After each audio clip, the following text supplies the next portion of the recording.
आप दौड़ में अव्वल आए ये ज़रूरी नहीं, आप दौड़ में सबको पीछे छोड़ जाए ये भी ज़रूरी नहीं। ज़रूरी है आपका दौड़ में शामिल होना, ज़रूरी है आपका गिरकर संभल जाना। नमस्कार, आप देख रहे हैं दूरदर्शन हिमाचल और मैं हूं आपके साथ प्रिया सिंह। कार्यक्रम खेल जगत में आप सभी का स्वागत है। आज का हमारा जो विषय है वो शूटिंग का खेल और एकाग्रता पर आधारित है और इसी विषय पर बातचीत के लिए हमारे साथ स्टूडियो में मौजूद है राजन चंदेल जी। राजन जी, आपका हमारे स्टूडियो में बहुत बहुत स्वागत है। और शूटिंग की जब हम बात करते हैं या शूटिंग के बारे में कभी भी सुनते हैं तो राजा महाराजाओं का ये एक शौक माना जाता था और आज के समय में ये एक खेल है। तो किस तरह का ये खेल है और ये कैसे खेला जाता है? मैम, ये राजा महाराजाओं का ही खेल रहा है और उन्हीं से इंस्पायर्ड होके आगे भी चला है। अब शूटिंग में भी कई तरह से, मतलब निशानेबाजी, हम शूटिंग को ही नहीं गिनते, हम उसमें निशानेबाजी कई तरह की हो सकती है, जैसे आर्चरी भी आती है, तीरंदाजी आती है। तो उसमें शूटिंग का एक बहुत अच्छा रोल है, जिससे मतलब एक बहुत ज़्यादा अच्छा स्पोर्ट मैं अपने लिए भी मानता हूँ और ये भी मानता हूँ कि किसी और को भी ये चीज़ अगर शुरू करनी है तो ये बहुत अच्छा स्पोर्ट है।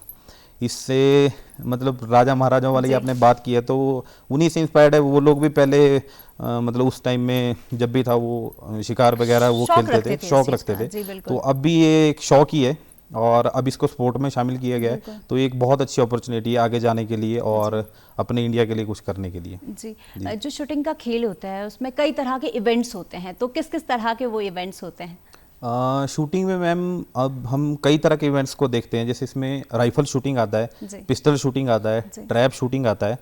तो उसमें ऐसा होता है कि जैसे ये हम जो शूटिंग जो मैं खेलता हूँ और जो भी है वो है आपकी 50 मीटर, उसमें हम रेंज होती है 50 मीटर और ये स्मॉल बोर गिनी जाती है। इसमें कई तरह के होते हैं, जैसे 10 मीटर के स्पोर्ट्स भी आते हैं और 25 मीटर की पिस्टल आती है, 50 मीटर में आपकी पिस्टल और राइफल दोनों चीज़ें आती हैं और ट्रैप शूटिंग आती है जिसमें हम 12 बोर, वो क्ले शूटिंग होती है जिसमें एयर में वो बढ़ जाता है, वहाँ पे उसको किल करते हैं। तो उसमें ये बहुत तरह की शूटिंग में बहुत से स्पोर्ट्स एक ही चीज़ में जुड़े हुए हैं।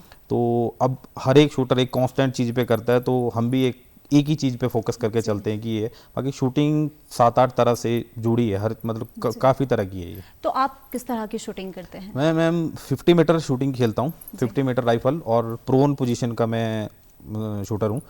तो 50 मीटर में हमें रेंज 50 मीटर रहती है और प्रोन पोजीशन में हमें वो लेट के फायर करनी होती है। तो मैं वही वाला स्पोर्ट खेलता हूँ 50 मीटर के लिए, स्मॉल बोर का। जी। और बाकी जैसे इसमें चलता है, हम पोजीशन की बात करते हैं तो पोजीशन ऐसी होती है, इसमें पोजीशन आती है नीलिंग बैठ के, स्टैंडिंग आती है खड़े होके और प्रोन आती है लेट के। तो मैं खेलता हूँ वो है प्रोन पोजीशन। तो जिसमें 50 मीटर में हमें टारगेट लगाया जाता है और 60 शॉट्स का हमारा मैच होता है और 15 शॉट्स उसमें साइडर दिए जाते हैं। तो अब जो एक आती है 3 पोजीशन, उसमें क्या होता है कि उसमें 20 शॉट्स हर तीनों चीज़ों के लिए रहते हैं। तो उसके लिए अलग वो मतलब प्रैक्टिस करनी पड़ती है और अलग से वो रहता है उसका। जी मैम। तो जब आपने शूटिंग का खेल चुना अपने लिए कि शूटिंग में मुझे जाना है, तो क्या इसके पीछे की क्या कहानी है, कैसे आपने शूटिंग का खेल चुना? शूटिंग का मैम ये रहा कि हमारे परिवार से शुरू से जुड़ा रहा। जैसे कि मेरे दादाजी थे, वो HP पुलिस में कार्यरत थे, तो उनकी अचानक मतलब देहांत हो गया था उनका। तो उनके पास एक सिंगल बैरल 12 बोर गन थी। तो हम उसको देखते थे कि हमारे भी फैमिली में गन है और एक ही थी और एक टोपीदार बोलते हैं हम, तो वो आती थी, वो डबल बैरल थी। तो हम वो बीच बीच में कई बार मेंटेनेंस के लिए दादाजी चलाते थे, तो हमें भी शौक रहता था देखने का कि कैसे वो चलती है, कैसे वो क्या करते हैं। फिर जब दादाजी की डेथ हुई उसके बाद पापा का लाइसेंस था, पापा के लाइसेंस पे भी एक सिंगल बैरल थी। तो वो भी बीच बीच में हम उनको देखते थे और भाई कैसे ये करते हैं, कैसे नहीं करते हैं, कैसे उसको साफ करते हैं, शौक भी था। तो जब से शुरू से इस चीज़ से जुड़े रहे तो हमें वो चीज़ देख के ही इंस्पायर्ड होते रहे। फिर दादाजी ने क्या किया था, एक बार जब उनकी मतलब देहांत से पहले मेरा जन्मदिन पे मुझे एक एयरगन गिफ्ट की थी। तो कौन सा बर्थडे था आपका? मेरा वो शायद थर्ड बर्थडे था और उस टाइम मैं बंदूक से भी काफ़ी छोटा था। पर ये है कि उन्होंने वो मुझे गिफ्ट की और बहुत ज़्यादा खुशी हुई कि मेरे पास एक गन है जो मेरी पर्सनल है और अभी भी वो मेरे पास घर पे पड़ी है। और उस टाइम शायद आपको नॉलेज भी नहीं होगा नॉलेज कि नहीं थी, बस ये होता था कि बंदूक है, बस ये पता होता था कि बंदूक है, नॉलेज कुछ नहीं थी। तो पापा थे, तो पापा ने बीच बीच में जैसे जब थोड़े बड़े हुए, जब हम उस लायक हुए कि हम बंदूक पकड़ सकें, तो उन्होंने हमें 10 मीटर का जो एयर गन थी उसको चलाना सिखाया कि कैसे चलाते हैं, कैसे जोड़ते हैं।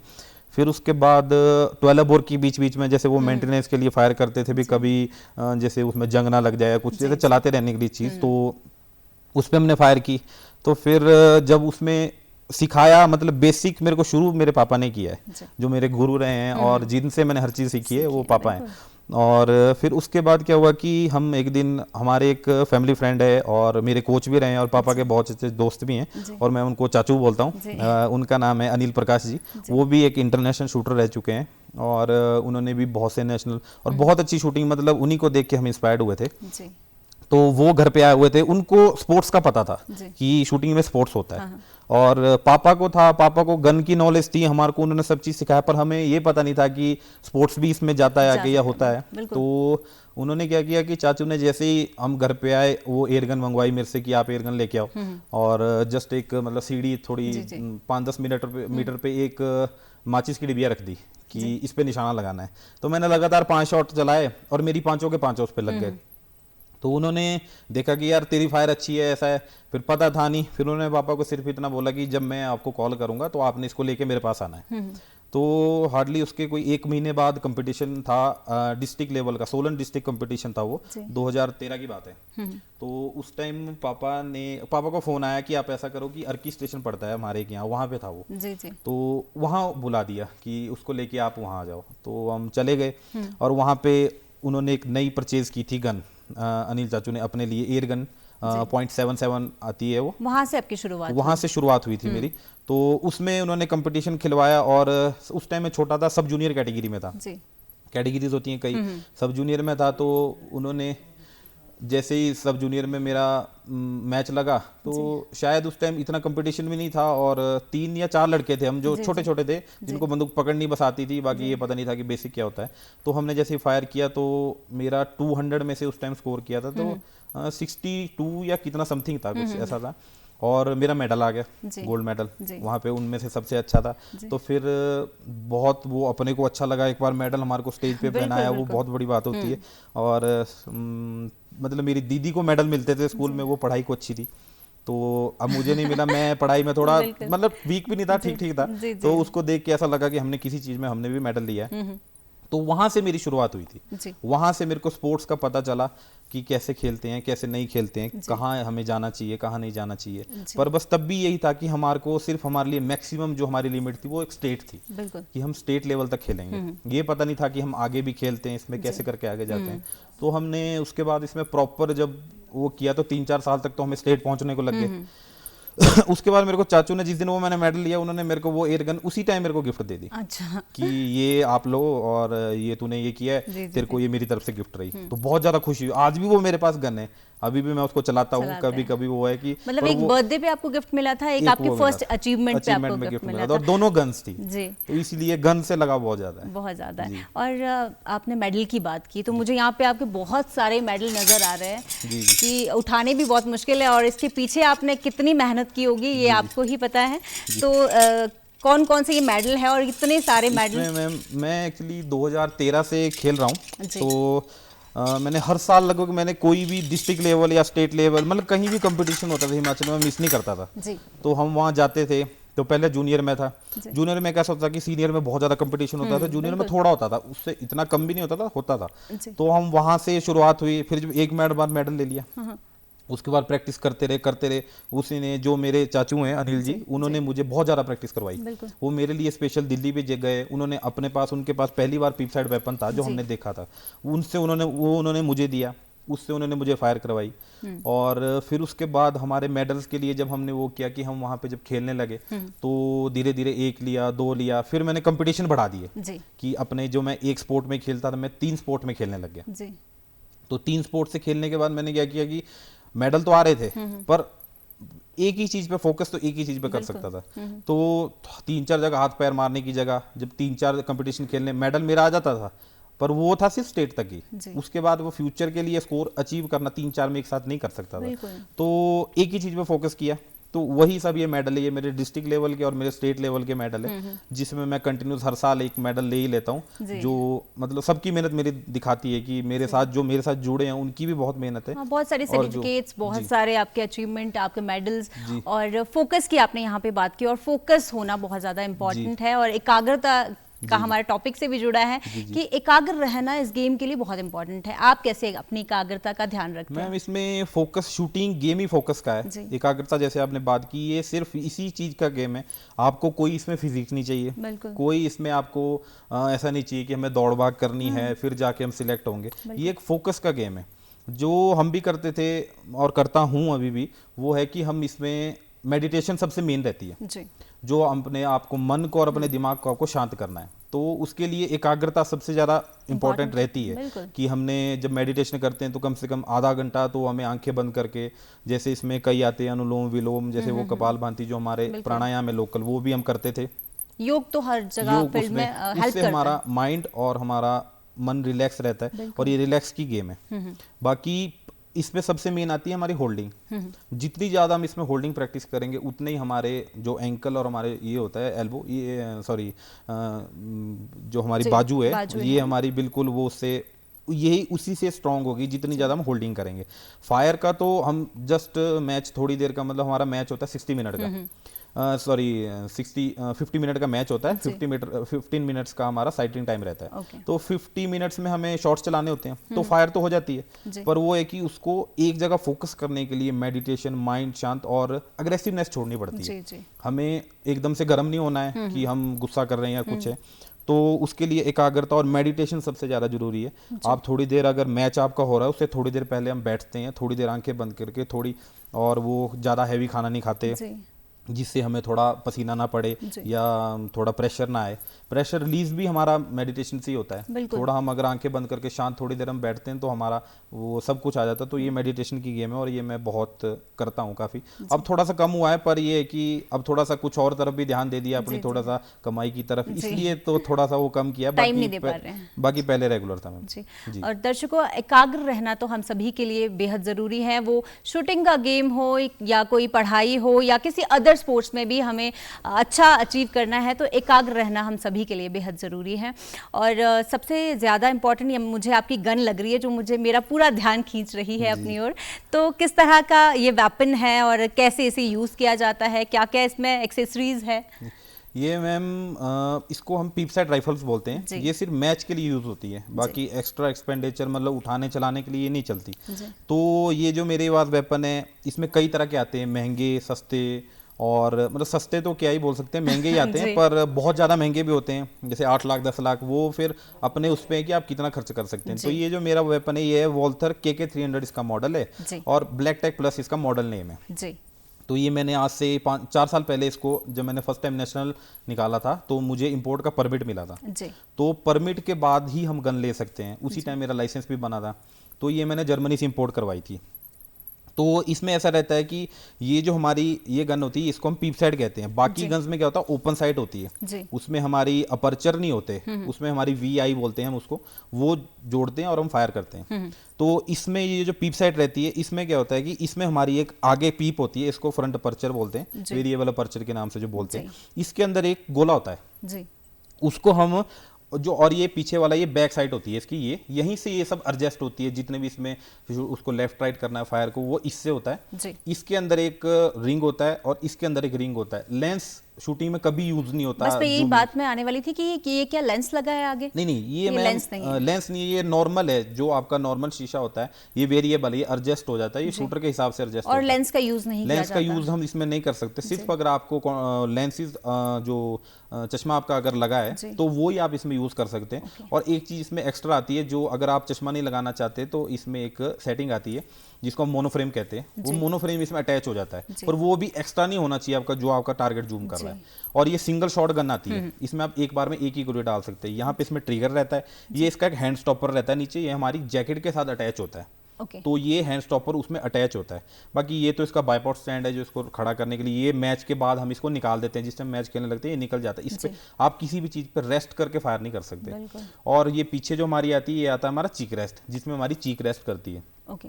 और वो है बैक प्लेट जो पीछे लगी है, ये हमारी शोल्डर पे अटैच होती है। और टेल है वो पीछे वो लंबी सी, उसमें क्या होता है कि ये हमारी बैलेंस बनाने के लिए होती है गन को लेफ्ट राइट। जो जी, वो जानवरों जो की लास्ट पे है वो टेल है टेल, इसकी। जैसे जानवरों में आप देखा होगा उनकी टेल बैलेंस के लिए होती जी, है, जी। वैसे ही गन की भी ये वाली टेल बैलेंस के लिए आती बैलेंस है। के लिए होती है। तो इसमें हमारी हर चीज एडजस्टेबल है शूटर के हिसाब से। जी। अगर आप जैसी फायर करना चाहेंगे तो ये गन मतलब मॉडल के हिसाब से पुरानी भी हो सकती है और इससे अच्छी भी बहुत आती है, जिसमें एक्स्ट्रा कोई चीज ऐड हो जाती है। ऐड इनमें भी हम कर सकते हैं, पर वो अलग से एसेसरीज उसकी लेनी पड़ेगी। ये जो एसेसरीज है ये अभी तक इसमें मैंने ज़्यादा कुछ ऐड नहीं किया है, थोड़ी बहुत चीज़ें हैं जो मतलब मेरा स्कोर इंप्रूव करने के लिए ऐड की है, तो वही रहती है। बाकी इसमें जैकेट इसके साथ हमारी अटैच हो जाती है। जैकेट के बारे में थोड़ा सा बताइए, किस तरह की जैकेट रहती है और कितना उसका खर्च आता है और किस तरह की होती है, वो कितने केजी की कह सकते हैं, कितने केजी की वो रहती है?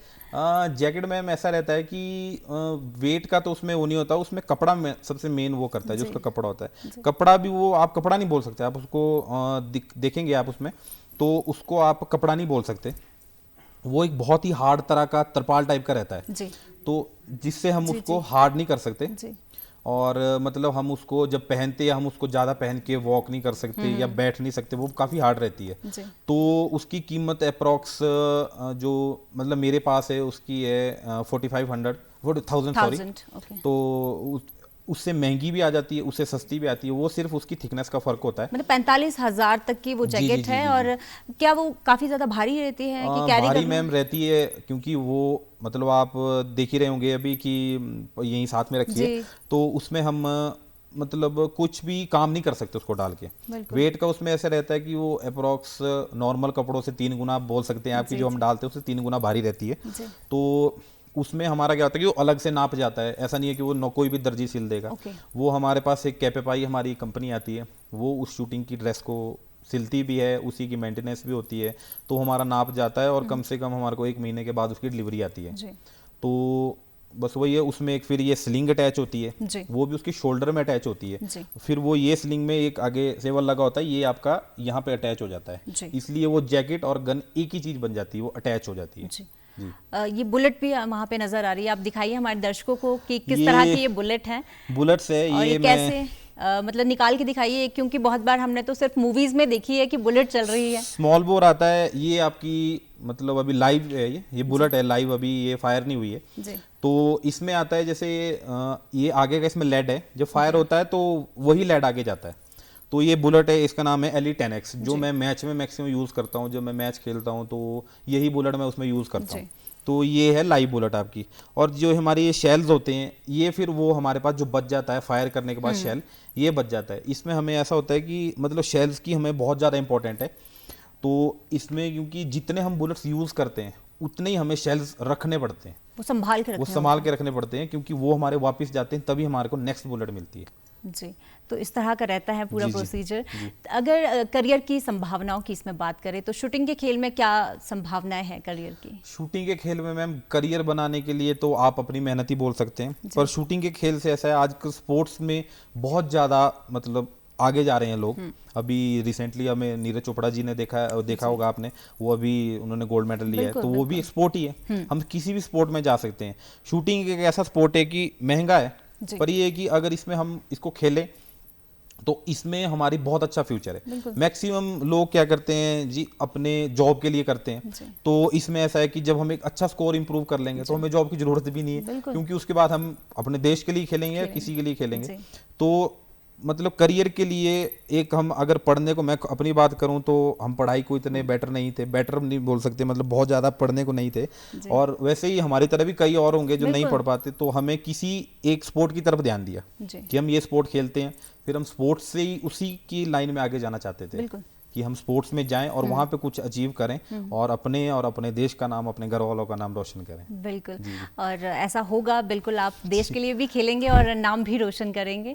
अगर आपकी बुलेट की बात की जाए, बुलेट की बात आपने बताया, कितना खर्चा बुलेट का आता है और साथ ही में जो ये वेपन है इसका कितना खर्चा पूरा आता है? मैम, जो मैंने ये ली थी, ये मैंने 2.25 लाख के आसपास जो मेरा वेपन उस टाइम आया था, जो टोटल खर्च करके 3 ही रख लो आप। मतलब जैसे हम वहाँ से दिल्ली एयरपोर्ट से आता है, फिर वहाँ से रिलीज़ करवाने के लिए कुछ कस्टम ड्यूटी वगैरह लगती है, तो 3 के करीब ये मतलब मेरे तक पहुंचा था। उसके बाद मैंने इसमें थोड़ी एसेसरीज अटैच की। जितनी भी एसेसरीज है इसकी, मैं बोलता हूँ कि 100 में कुछ नहीं है, हज़ारों में ही आएगी जो भी इसकी एसेसरीज आती है। तो थोड़ी बहुत मैंने इसमें एसेसरीज ऐड की, तो ये 3-3.25 के करीब मतलब गन मेरे पास अभी है। ठीक है। और ये जो बुलेट्स पड़ती हैं इसमें कई तरह की आती है।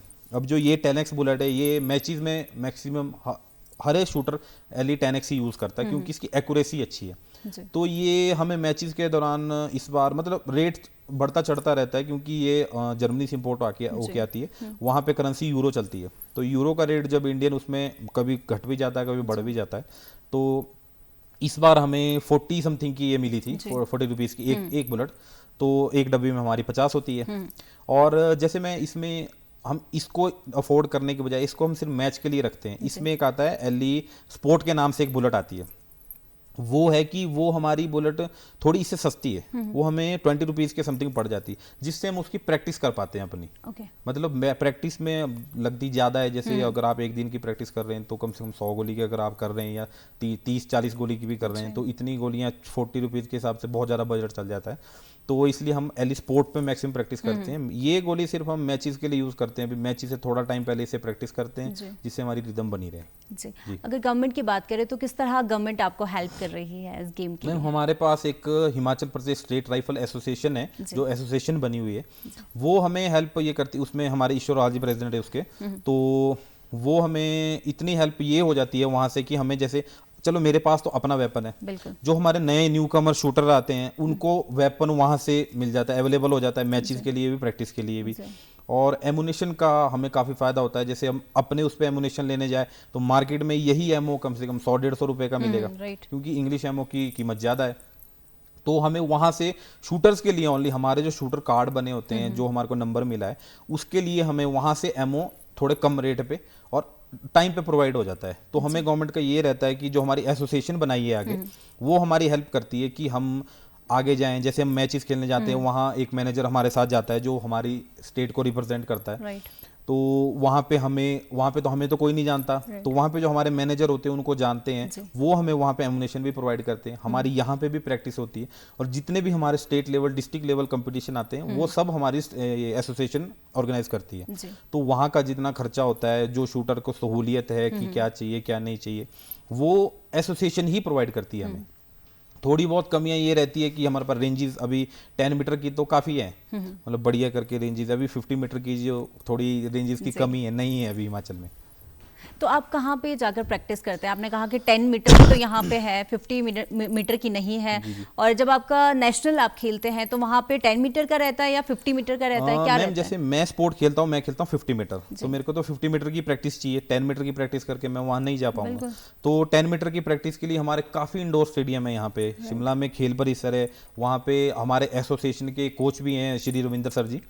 तो वो भी बहुत अच्छे शूटर तैयार हो रहे हैं शिमला से हमारे। तो मैं जो प्रैक्टिस करता हूँ, अब इतना जाने के लिए जो मैक्सिमम डिजिटल रेंजेस हैं वो है दिल्ली में, या मतलब आउट ऑफ स्टेट है, हिमाचल में नहीं है। 50 मीटर की डिजिटल रेंज अभी तक नहीं है, डिजिटल का कोई भी रेंज नहीं है। तो यहाँ पे जहाँ से मैं निकला था, या जो मैंने फर्स्ट किया था, वो था कुठाड़ एक सोलन डिस्ट्रिक्ट में जगह पड़ती है। वहाँ पे एक जस्ट स्कूल की जमीन थी, उनके पास 10 मीटर की रेंज थी, 50 की नहीं थी, तो उन्होंने 50 मीटर की वहाँ ग्राउंड में अरेंज करवाई। तो अभी तक वो रेंज है, वो शायद वो लैंड नहीं रही उनकी या किसी और की है, पर वो है कि अभी तक वो वहाँ पे रेंज है। तो रेंज पे क्या होता है कि वहाँ पे हम प्रैक्टिस करने जाते थे, तो मेरे घर से अप्रॉक्स वहाँ 2 घंटे लगते हैं। तो मैं डेली अप डाउन नहीं कर पा रहा था, मेरे को हफ्ते में 2 दिन या 3 दिन जाना पड़ता था। तो मैं अपने जो गांव वाले, मैं उनका अच्छे से धन्यवाद करना चाहूँगा, क्योंकि उन्होंने हमें मतलब हमारी लैंड तो इतनी नहीं थी कि 50 मीटर की रेंज प्रोवाइड हो जाए, और सेफ, मतलब आपको सेफ जगह चाहिए, जहाँ पे आपने फायर चाहिए, फायर की वहाँ पे ज़्यादा लोग नहीं होने चाहिए या कुछ है। तो एक वहीं घर के साथ हमारे गांव है, 10 मिनट वहाँ गाड़ी में लगते हैं। तो वहाँ पे हमारे एक अंकल हैं, अंकल बोलता हूँ, श्री श्यामलाल जी, उन्होंने हमें वो ज़मीन दी, अपना एक खेत दिया कि आप यहाँ प्रैक्टिस करो, और विदाउट कुछ वो कि विदाउट कॉस्ट, मतलब उन्होंने दिया कि आप प्रैक्टिस करो, मतलब वो भी चाहते हैं कि हमारे वहाँ से कोई आगे निकले। तो वहाँ पे मैंने अभी अपने लिए एक छोटी सी मतलब रेंज बना के रखी है, एज वो जंगल में है, तो वहाँ पे किसी का ना आना जाना है, वहाँ पे मैं ही सिर्फ जाता हूँ, मैं ही थोड़ी बहुत प्रैक्टिस करता हूँ। बाकी होता ये है कि रजिस्टर्ड रेंज ही होती है, अब हमारे पास कहीं भी नहीं है, तो हम वहाँ पे जस्ट प्रैक्टिस करता हूँ मैं अपनी। तो वहाँ पे हमने थोड़ा सा उस खेत का लेवल किया है, थोड़ा सा वहाँ शेड बना के रखा है, तो कम से कम 20-25 हज़ार का खर्चा हमने वहाँ पे कर रखा है। पर ये है कि वो मेरी प्रैक्टिस या मेरे साथ अगर 1-2 और कर रहे हैं तो वो अच्छी प्रैक्टिस वहाँ हो जाती है। बिल्कुल, मतलब कोई भी इंस्टीट्यूशन आपने ज्वाइन नहीं किया है, आप खुद ही प्रैक्टिस करते हैं। जी जी, तो इसमें कितना ज़्यादा खर्चा तो काफ़ी ज़्यादा आ गया होगा, और बहुत बार सुनने में आता है, और है भी, शूटिंग का गेम जो है वो बहुत ज़्यादा महंगा गेम है। अगर बात करें यहाँ पे जो एक फ्लैग लगा है, तो ये किस लिए लगाया जाता है? शूटिंग का मैम, जो इस गन में ये जो एक तार सी आपको दिख रही होगी, ये होता है सेफ्टी फ्लैग। ये सबसे ज्यादा इंपॉर्टेंट रहता है शूटिंग में। अगर आपने ये सेफ्टी फ्लैग नहीं लगाया है तो आपको पेनल्टी 2 साल तक आप खेल भी नहीं सकते, क्योंकि सेफ्टी फ्लैग ही हमें शो करता है कि हमारी बैरल की जो नाली है वो खाली है। अगर ये इसमें से निकला होगा, इसका मतलब आपकी गन लोड नहीं है। आप जब सेफ्टी फ्लैग डाला होगा, आप इसको कैसे भी करके लोड नहीं कर सकते। ये तभी करके एक सबसे मेन होता है कि इसमें सेफ्टी फ्लैग, गन में कुछ भी ना जोड़ा हो, पर जो आपकी गन है उसमें सेफ्टी फ्लैग जरूर होना चाहिए। जी, हमारे जो दर्शक आपको देख रहे हैं, डेफिनेटली वो चाह रहे होंगे कि वो भी इस गेम में आए, तो आप क्या मैसेज उनको, बहुत अच्छा आपने बताया अभी तक, और डेफिनेटली ये सब उनके काम भी आएगा, और इतने अच्छे मैसेजेस आपने दिए, इसके लिए आपका बहुत बहुत थैंक्स। तो इसी के साथ ये कार्यक्रम यहीं समाप्त होता है। अगले सप्ताह आपसे फिर मुलाकात होगी एक नए विषय के साथ। तब तक के लिए नमस्कार।